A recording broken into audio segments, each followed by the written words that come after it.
So I'll welcome everyone while you're doing that. So welcome. I'm Renee Barrio, Head of Curatorial Affairs here at the McNay. And it's really an honor to be sitting here with Zackary and Xavier. So thank you both for joining us. Today we open our major summer exhibitions, Andy Warhol Portraits and Transamerican Appearance, Gender Identity Appearance Today. And this is the opening day and also the first program, and this is a great way to kick off our program. So we're going to be having a conversation. Here are the three of us. A few years ago, looking a little younger, but just to kind of make this really about our stories, and not my story, but your stories. And Transamerican is an exhibition about storytelling, and it's an exhibition about artists giving us an opportunity to really hear some authentic and true stories about their lives and their communities and their journeys. And so what we're going to do is just kind of have a casual talk. I'm going to kind of move it along and keep it going. And as we do, I'm going to prompt you and ask you to talk to each other if you'd like. And I know you're old friends, right? Or new friends? Or friends. Yeah, we're friends. Friends? Okay. We like each other. Okay, good. And so let's start here with Zackary. And we're going to start with, I just want to show you the work that's in the exhibition, just so everybody is familiar with what we're going to talk about, but also just to kind of position Zackary within the context of Transamerican. Let's talk about this work, but also let's talk about your biography and your background.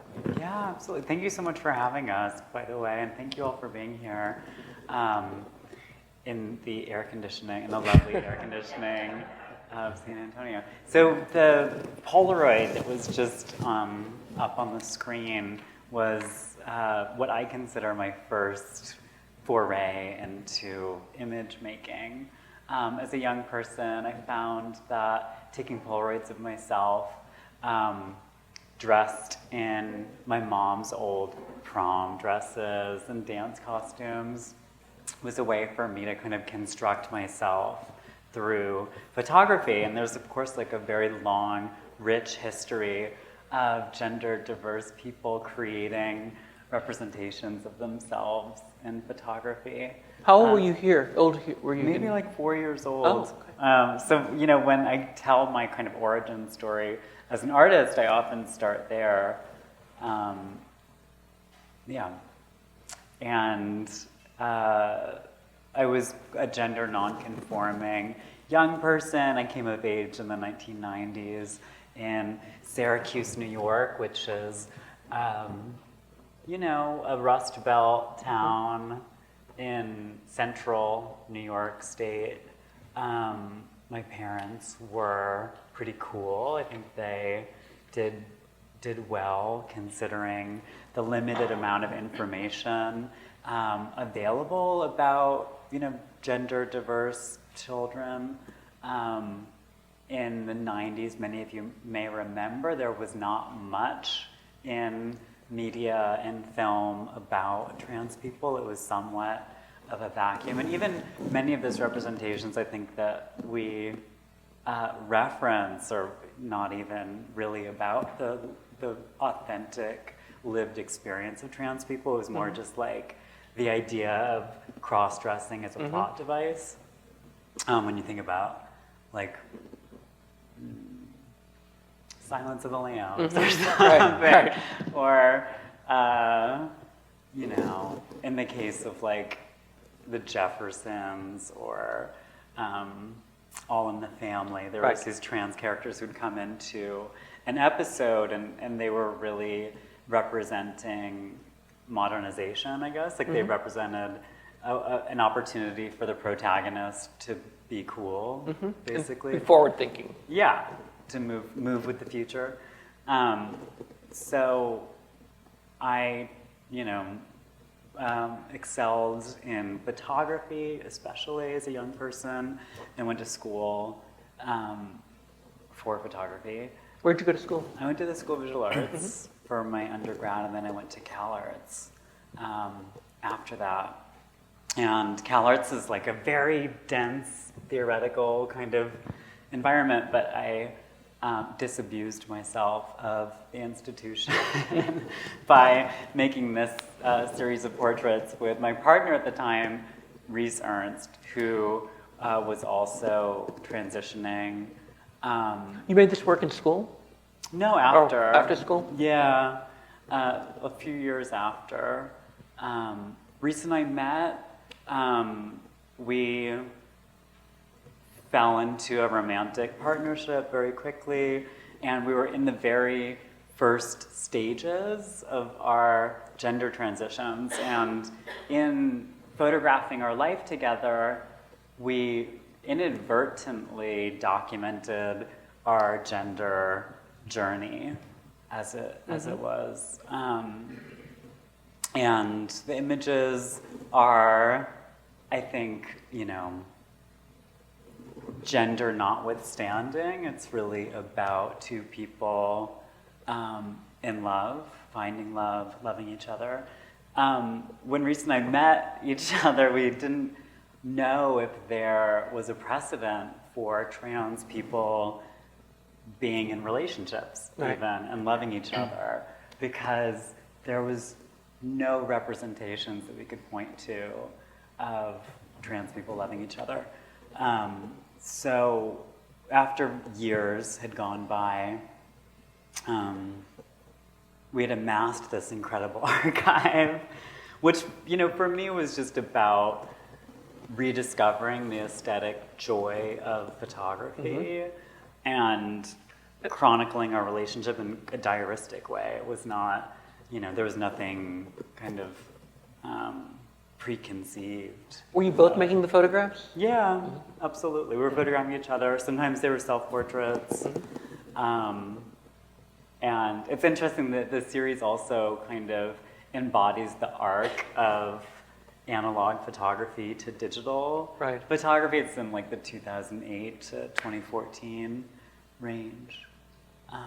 And I think, by 2013, I guess, we showed the work to a curator who was blown away by the work. It was the first time anyone had seen it. This is also before social media, so we hadn't shared it publicly. It was really just a private, kind of self-contained archive.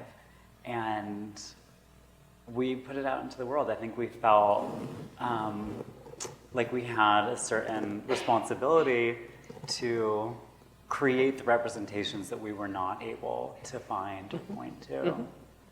So that was kind of the impetus. We're gonna look at Xavier for a minute and just talk about your work here, which was a commission for the show, and it's offers sort of the audience an opportunity to really engage with the work in a different kind of way, whereas in a much more interactive way. So let's talk about this piece, but also about your history and just kind of see the kind of parallels. Sure. So I went to Maryland Institute College of Art in Baltimore. My parents were also really cool and kind of let me discover who I was with a multitude of different outlets. I was a huge athlete, and that was the path that I was on. And then In what sports? I played lacrosse, and that's what I was best at. It's funny now to think about, what would I have done transitioning and playing women's lacrosse professionally or in college. But I ended up taking a bunch of photo classes as well and really liked figures. And I think it was about exploring identity, not only my own, but others, and documenting just my own human interaction. And I think that, this work to me is really important because it's kind of unique in a sense where you're in a museum and you can't even go close to work, and yet you can close and lock the door and be, with this work. And for me, it's about reclaiming the bathroom for trans folks and providing a safe place, and also affirming that whoever you are, wherever you are, you're loved and you belong exactly in that place. So that was important to me to convey that message with this work. And then also to create a privacy within a public space for a reprieve.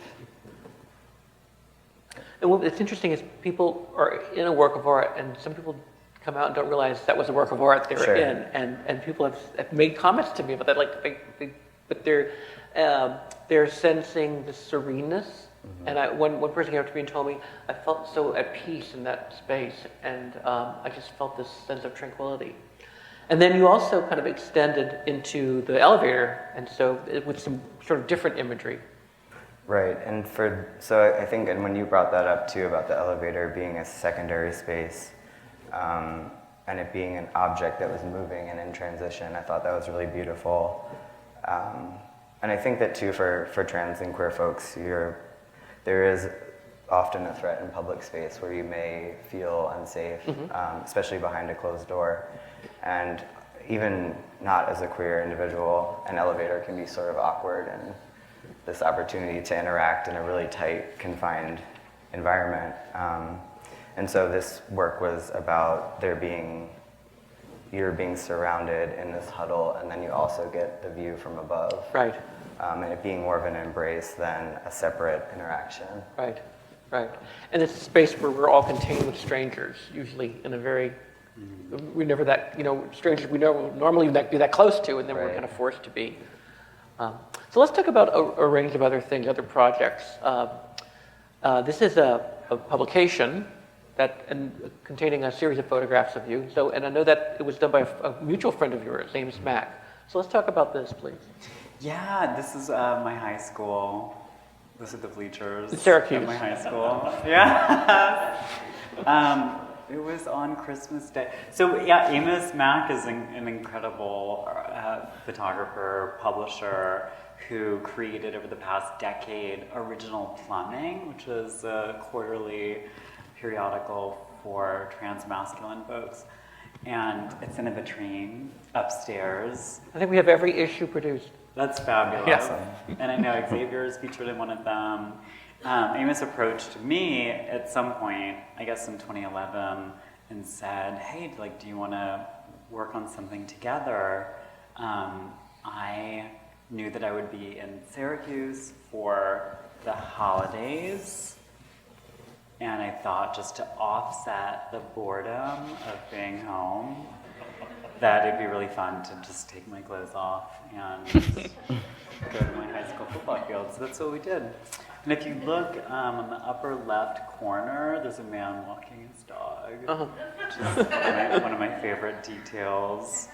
I didn't have high school was a struggle. I was an out queer teen who was very, I guess, kind of punk rock. It was like the queercore punk era. And I was really open about rejecting the status quo, which was a grave threat to a conservative kind of working class space like Syracuse. So we can keep scrolling. So we were just kind of revisiting the space of my adolescence. And so was it more of a collaborative kind of project? It was, yeah. And it was very much about, I think, about the exchange too between, author and subject. Right. And I think, as somebody who's worked with photography, I think that photography, the history of photography has such power dynamics embedded. Just when you look at ethnographic studies, how colonization was documented by Edward Curtis or by white slave owners in the South, or British imperialists in India or in Africa. Was it sort of unusual to be on the other end of the camera, sort of being the one being photographed? Yeah, and truthfully, I've kind of existed in all capacities of like image making and cultural production. So I made a commitment to myself as a young person to never be bored as an adult, and I think that's part of what's kind of driven me to pursue like really diverse interests, and being in front of the camera, being behind the camera. Right. And so, I mean, now I much prefer being behind the camera. We're going to continue with Amos's work and here with the original plumbing. Yeah, I met Amos, actually, I met Rocco first, and Rocco is Amos's business partner. Okay. And Rocco was performing as a rapper at the time at a show in Baltimore, and I think that's probably he was the first trans person I ever, What year was transmasculine this? When was person. that? I want to say probably like 2009, 2010. Okay. And I just remember feeling all kinds of things. I mean, and wanting to talk to him immediately, but also feeling really nervous. And, you know, he told me he showed me Amos's work actually that night. And it wasn't until much later that I met both of them again. And I had transitioned. But I think that, you know, it's about, for me, it was about seeing someone that I could be, you know, and getting some hope. And like you were saying, there weren't that many representations of trans folks, especially trans masculine folks. Right. I think that there was more of a representation for trans women. Right. And I think that's still the case too. yeah, right? I mean, it's still missing, lacking. Yeah. In our research, we came across that. It was like we were not seeing a lot of, you know, it seemed very unequal. It seemed more one-sided. Yeah, I always say it's still a man's world at the end of the day. You know, in a lot of ways, and I think that's what's being represented. But it's shifting, Right. And I think with a show like this, where it's not only shifting for, you know, presenting feminine or masculine, it's all backgrounds as well. Right. Right. You know. And this is the drawing you made? Yeah, it's a self-portrait, and I studied illustration and painting in school, but I started out mostly doing black and white work and sketching myself. But for a long time, I didn't want to sketch myself because I didn't like what I saw.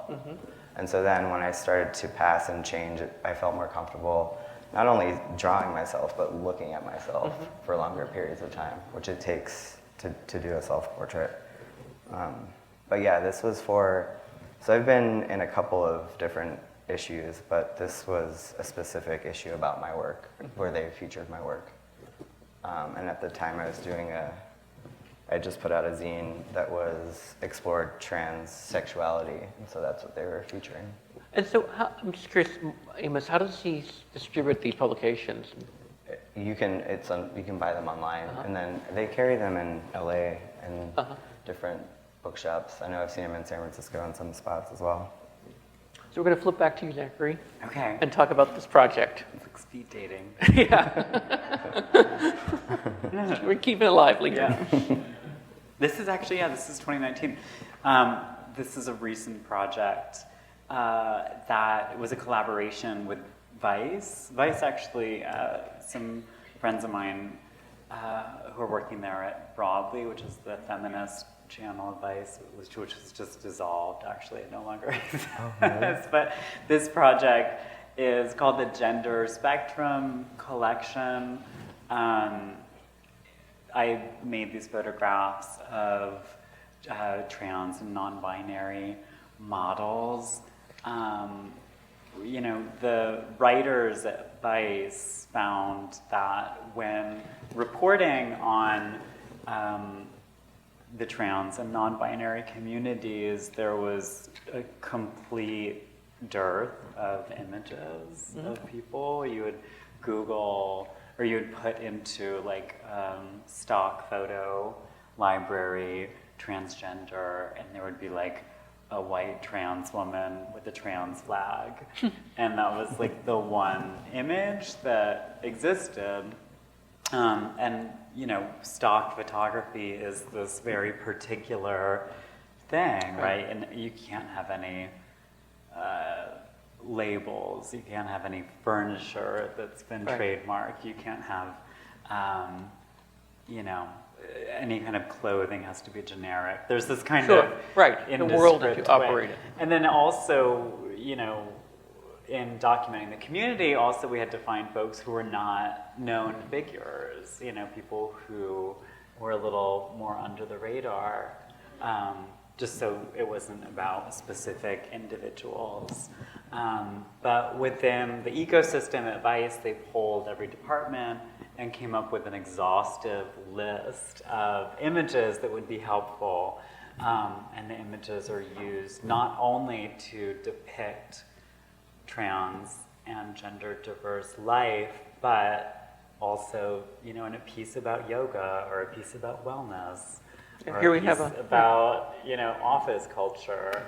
You have, a non-binary individual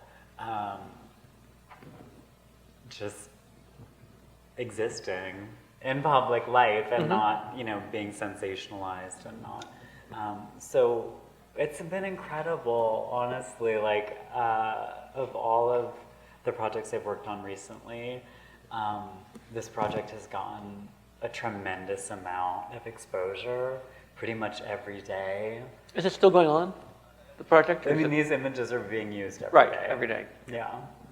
So we may see them out in the world. Yeah. So, I mean, in media, mostly.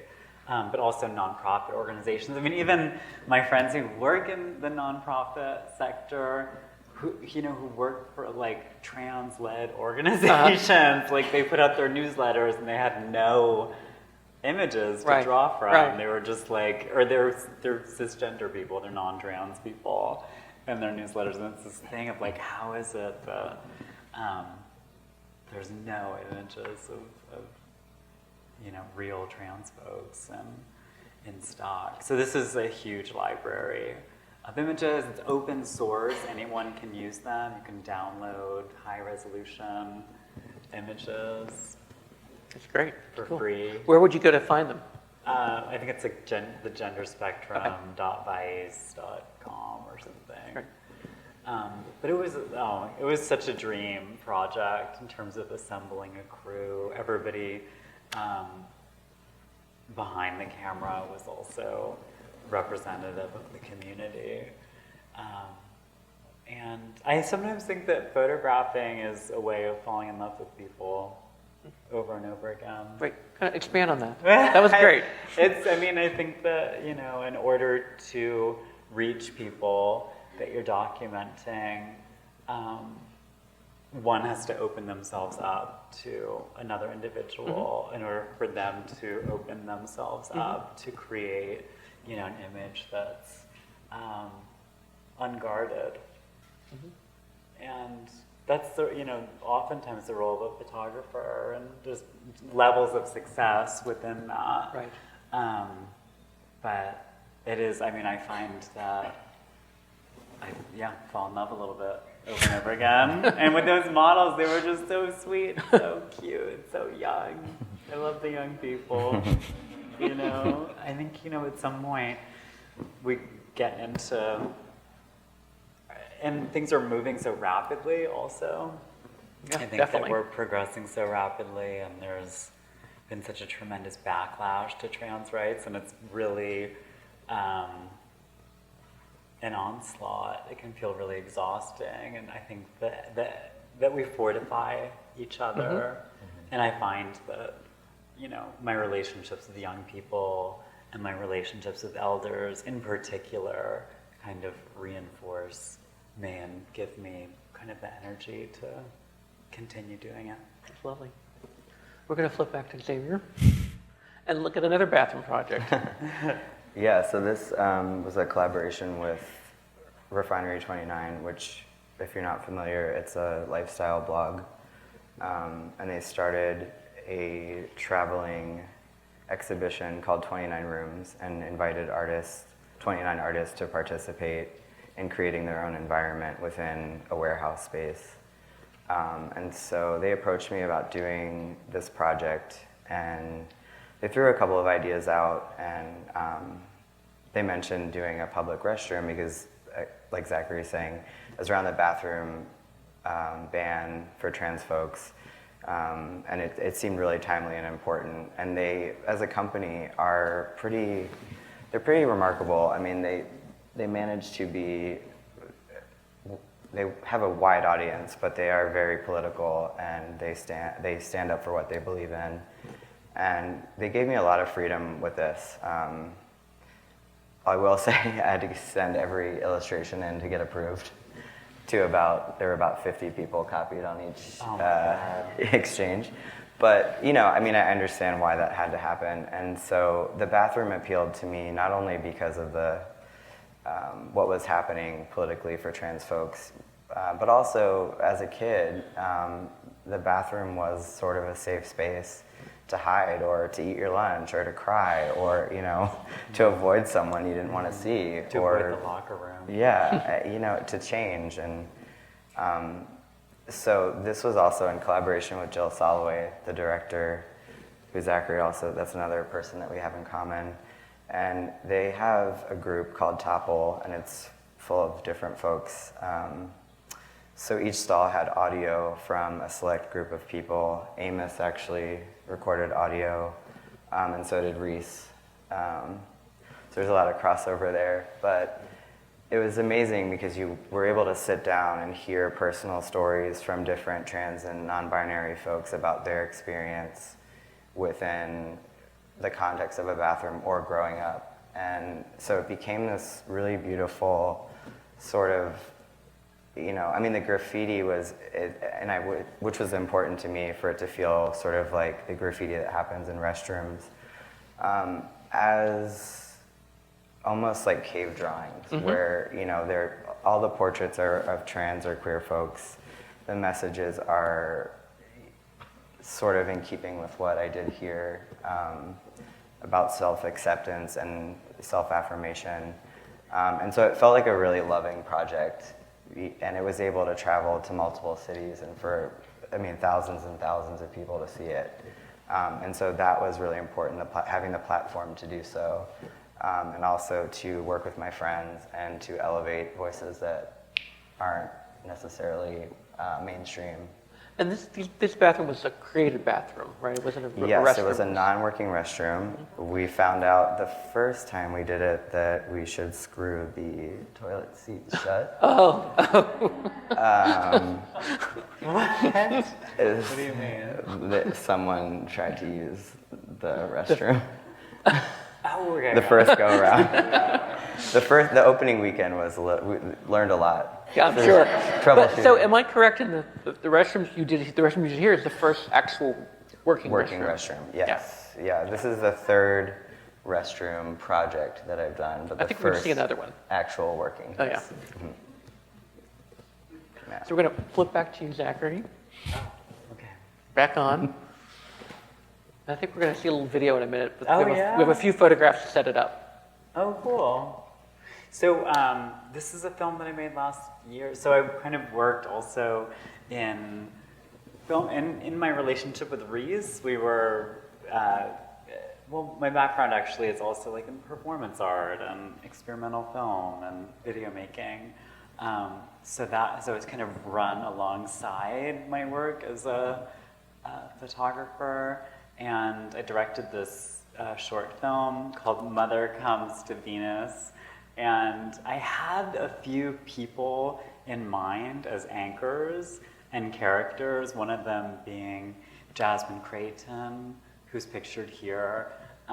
Jasmine has like one of the longest lists of IMDb credits. She's been in a ton of films. She was in like The 40-Year-Old Virgin, and she's been in like The Hangover. She's been in all these major, you know, comedies, but started doing it in the 90s with these kind of small walk-on roles where they needed like a drag queen or a trans woman.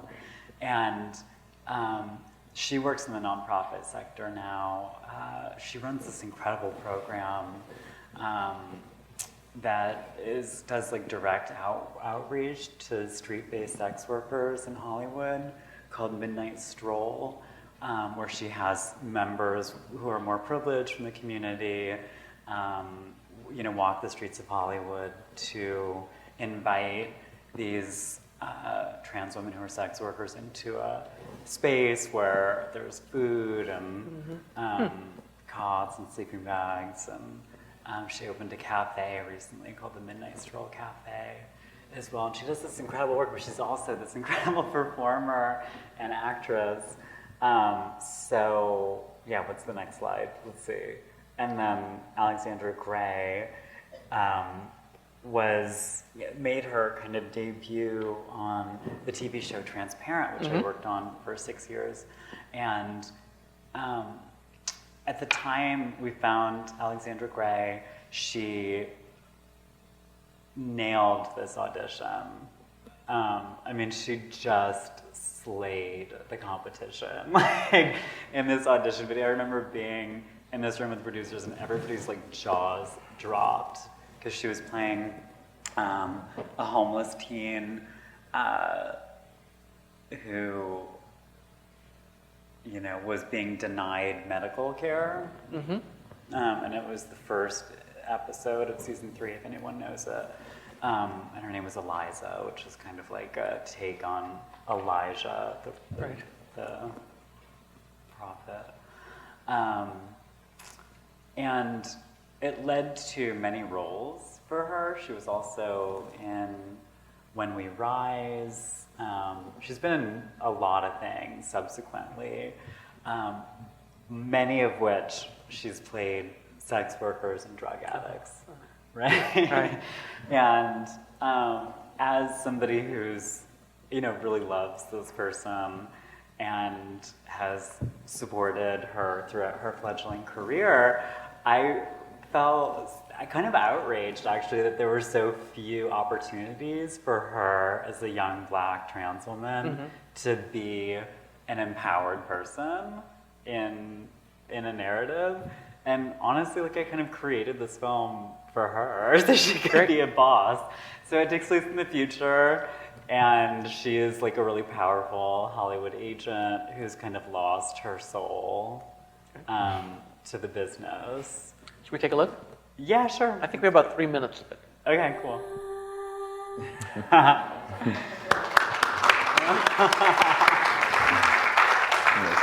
Thank you. You can watch the rest on, Mother Comes to Venus. Cool. Comes right up. Beautiful. Yeah. We're going to flip back to Xavier for one last project, and then we're going to see if there's time for maybe have a few questions from the audience. Sure.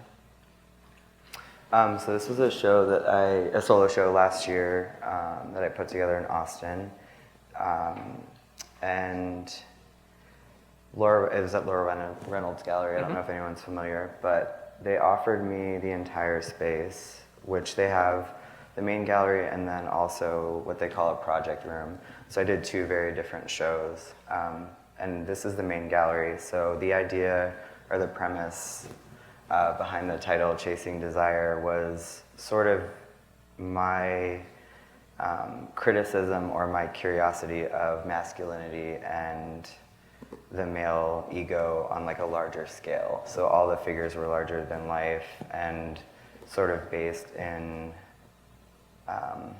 the context of like Greek or Roman history and being a gladiator, and how that relates to toxic masculinity now and how we're carrying around, or how I was feeling presenting as trans masculine and passing, and sort of the new challenges or conversations that were happening for me being a white male. And so they gave me a lot of freedom to explore that. And so this is another bathroom, the 3rd bathroom project, also non-working. No, really? Yeah, and so we built all this in the space. I designed it, and then... It seems like it would be easier to get a working bathroom than to like install it's still a real thing. It just it's not. Yeah, so all of this still exists. I mean, And it's real fixtures, right? Yeah. And I mean, it was funny. I was flipping through catalogs of urinals and trying to find the right one. What did you do? So if anyone ever needs advice, No, actually, so the gallery still everything still exists in the warehouse space, and so we've actually recently talked about painting the actual fixtures, like the mirror and the sinks and urinals as well.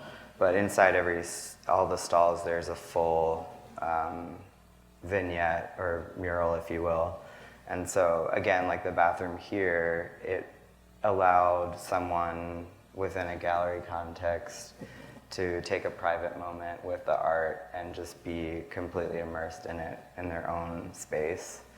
And so it was important for me for this project to represent trans male bodies nude, because I felt like we also have a very, I mean, women have been over-sexualized, and the female body nude is something that we're all very familiar with, and I feel like we're still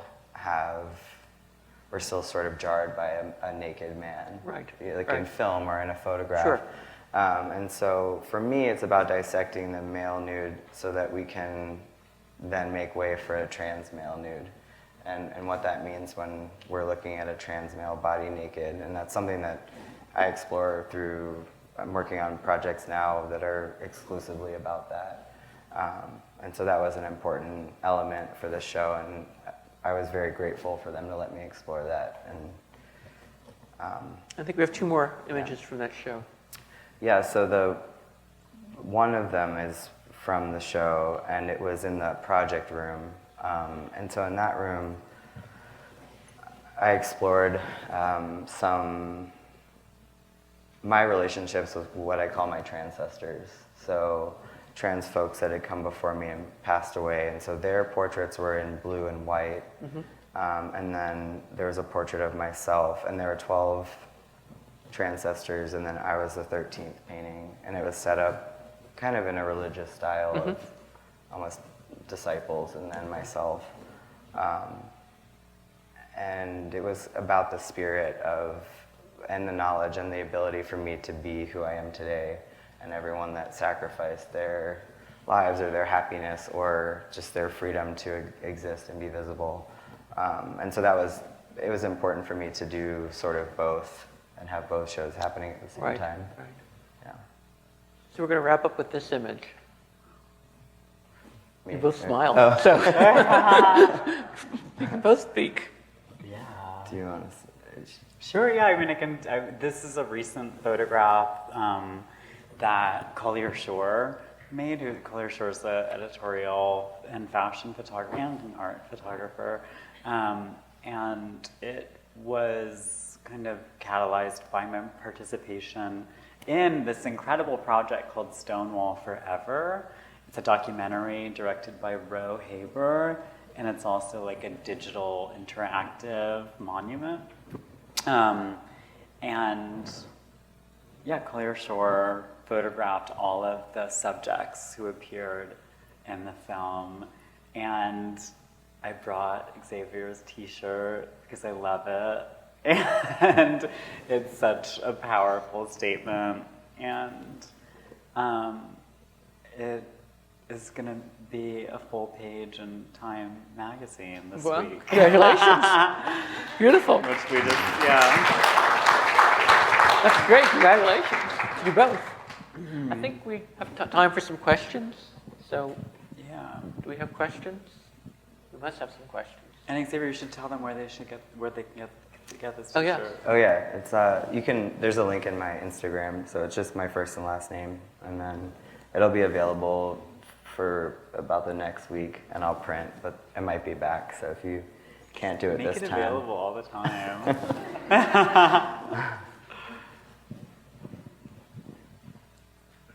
This feels like such an important component to your work as well, though, just having messages that exist in public space. Yeah, I mean, I think wearable art and public art are 2 things that I really appreciate, because I feel like it's accessible and it's more inclusive. Have you done a lot of t-shirts? Yeah, I've done a few. I think that I'm going in more of a direction of, for me, it's not political, it's personal. Mm-hmm. And it's also, I try and, this statement I have carried through a couple of installations. The first time I ever wrote it anywhere was with 29 Rooms. And it's about, I mean, it was something that I really was saying to myself first, and then thought it was important to share with others. And that was the first time it existed anywhere. But what sort of projects do you have on the horizon? Nothing. Nothing. You're taking a break? Yeah, I'm taking a break. I'm retired. Well, you just completed a bathroom and an elevator. Yeah, I'm going to New York. You get a break. I'm going to New York next weekend to install the last component of a festival that I've been working on for 2 years now. And it's an all-queer cast of characters, basically, behind the scenes, and also musicians that are performing. It was started by Lady Fag. She's a promoter, performer, artist in New York City. She's been around for a while now.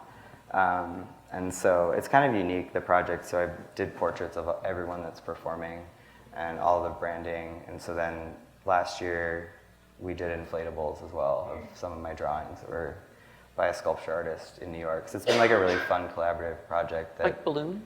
Yeah, I mean, so yeah, like I'm fully 20 feet tall. Wow. Oh. Yeah, and it's a huge production. This will be my first year attending. I couldn't make it. Where is it? Take place in New York City? Yes, in Brooklyn. Yeah. So I'm doing that, and then I have a show in New Orleans in August for Southern Decadence, which is their huge, I guess their sort of pride or misfit pride, I think is what it's been referred to. Right. So, yeah. Surely you have something brewing. I do, yeah, there's a lot. There's a lot happening. It's enough to make a person's head spin. But the thing that I'm really excited about, an issue of Aperture Magazine, which is an old photography magazine that's been really relevant, I think, over the past few years. An issue called Orlando just came out where I have new work. They're portraits of my friend Rosalind Blumenstein, who's an incredible activist. She was very kind of visible in the 1970s. And then in the 1990s, she worked at the New York Gay and Lesbian Center, and she's like the person responsible for adding the B and the T to the center.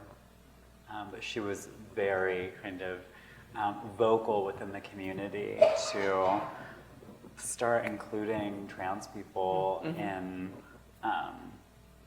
community and legislation. So those portraits are also on display in New York at the Aperture Gallery, but check that out if you're so inclined. So you're going to both have a New York presence. Yeah. That's great. Here's a question.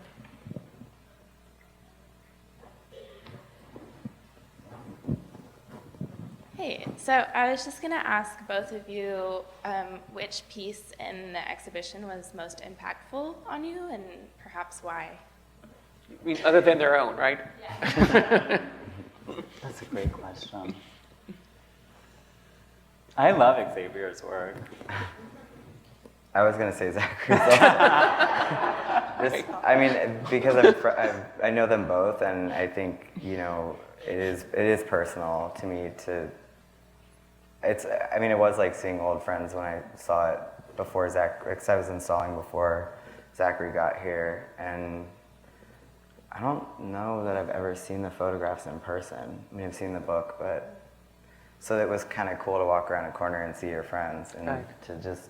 The whole show is so powerful and so meaningful, and the emotion that runs through it is profound. And even I've been here all week, and I was here last week, and I still don't feel like I've seen everything. But yeah, There's so much. Yeah, There's so much. I love Niv Acosta and Danny Sosa's Black Power naps, those hammocks.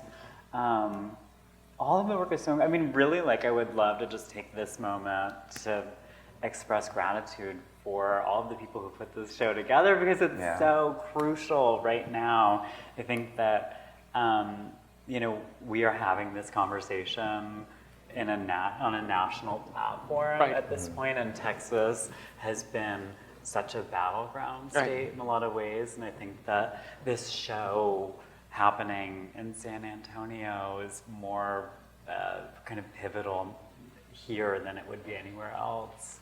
Yeah, and I think there's so many Stonewall shows happening because it's the 50th anniversary, and so a lot of the programming and it's Pride Month too, so Right. a lot of the programming in galleries and museums is queer, but I was in New York, 10 days ago, and I did see a lot of the Stonewall shows, but I feel like this one just felt, I don't know, it was more personal, and it felt more necessary, and I've been in Texas for 8 years. I'm from the Northeast coast, so I'm still getting to know the climate here, but I do feel like we can as queer people, keep trying to create space for each other, but we need allies, and especially in states that are red, and it's really important. Yeah, and that's actually been the biggest shift in this era, is the arrival of allies. I think that was kind of what was missing before. Yeah, and just humanity, it's at the end of the day. And you can feel that, you sense yeah. that. I think it's changing for sure. I've observed more of a change, I think. I live in Austin, so it's very liberal, and I don't feel threatened really on a day-to-day basis. But I do observe behavior that is questioning and sort of, concerning. But I've seen so much of a change, and there are a lot of transplants, which helps too, Right. for sure. We have another I was question? just going to ask a question. Oh, great. You both seem to have such a reverence for people who, I don't know what your word, I can't remember your word exactly, Xavier, just the Transcestors. transcestors. And Transcestors. also, Zackary, you spoke about people who you really celebrate that are maybe a generation older than you are. And I just wonder if you could speak to the importance of that in your work, and why it is that you think you draw that out and celebrate that in terms of representation. Yeah, I think celebrating the importance of it in life, even. There's so much for us to learn when we bridge the kind of divide of generations. I was telling you yesterday, Kate, about growing up with a great-grandmother who was an immigrant, and her immigrant cousins and peers in my family. They were Ashkenazi Jews from the Austro-Hungarian Empire, and they were really old, and they were like time travelers. Like, I was so captivated by the fact that, as a young person, the fact that they were from a different place and they had these accents, and the world that they were coming from was so different. And then when I met Flawless Sabrina, who I consider like my chosen grandmother, who's an elderly drag queen, I was 18 years old, and I'd never met like a gender non-conforming elderly person in my life, and I saw myself in that moment and realized, oh, I could live a sustainable life. I could live into old age. I could be, and I think that when you're queer, when you're gender nonconforming, when you're trans, like, you're looking around for examples of sustainable life possibilities, and they're sparse. They're hard to find, especially a generation that was wiped out by the AIDS pandemic, Right. by drug overdoses, by just murder and suicide, and it is a hard knock life. I mean, to survive a trans experience as an elder, it's, fewer survive than not, we could say. And the stories that they have to tell, it's an oral history. Like, it's only an oral history is the other thing. And without those relationships, I think many of those stories would be lost, you know? So, and I think also, you know, the other piece of it is the art making piece of it is that anytime you are co-creating a work with another person, whether it's your mother or I've made a lot of work with my mother also, but it's like it's a great opportunity to just bond and connect with another human being, and like, you know, strengthens the relationship as well. So yeah, some of those people for me were Flawless Sabrina, Holly Woodlawn, who was a Warhol superstar, kind of cult celebrity. Vaginal Davis in Berlin, who's like a punk rock icon, and Alexis Delago, who is in a lot of early Jack Smith films, and she's more obscure, but the most glamorous of them all, I would say. So those relationships have really given me life, honestly. I'm so thankful for those people. We have such a resilient tradition, you know? Yeah, I think too, just the having, because we've always been here, right? But how sparse it is and how rich it is at the same time, but documentation of lives and what we've lost and who survived, and to continue to tell the tale. I think that's, for me, the part of Transgender, that's what that is the storytelling. And for me, it's more visual, but to keep creating work and to keep representing ourselves so that we can't be erased, that's where that comes from. And, you know, just being present and making connections with each other and trying to prop each other up when we need it, that's sort of the thinking behind that. And also paying homage to, the lives that we've lost and the stories that we'll never hear. And it can be really overwhelming and sort of depressing, but at the same time, it is a wonderful time to be here because we have resources that exist that didn't, and we can't take advantage of that at all. Well, I want to thank you both for opening up for us and sharing so many insightful stories. And let's join us in thanking. Oh, thank you for having us. Thank you all for being here.